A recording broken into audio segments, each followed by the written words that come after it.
Hello friend, শুভ দুপুর। সবাই কেমন আছো? আশা করছি সবাই ভালো আছো, সুস্থ আছো। দেখো, আমাদের এখানে লক্ষ্মী পূজা হচ্ছে, তার জন্য আমরা ওখানে যাচ্ছি লক্ষ্মী আনতে।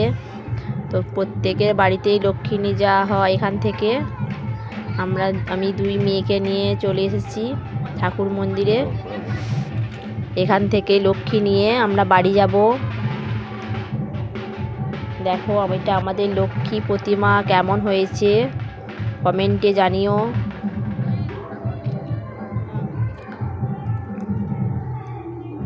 এখানে যে লক্ষ্মী দেওয়া হচ্ছে, অল্প অল্প করে সবাইকে ধান দিচ্ছে, তো ওগুলো বাড়ি নিয়ে আসতে হবে। দেখো, আমাকে লক্ষ্মী দিয়ে দিয়েছে, এবার এটা নিয়ে আমরা বাড়ি চলে যাব।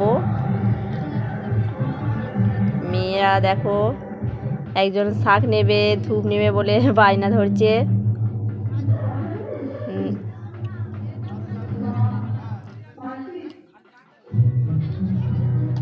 আমি এই যে লক্ষ্মীটা মাথায় নিয়ে নিলাম, এবার বাড়ি নিয়ে চলে আসব। ছোট মেয়ে শাঁখ বাজায় বলে কাঁদছে। দেখো, আমরা বাড়ির দিকে যাচ্ছি লক্ষ্মী নিয়ে। চলে এলাম আমরা বাড়িতে। মেয়ে জলে ঝাড়া দিচ্ছে, দেখো বড় মেয়ে।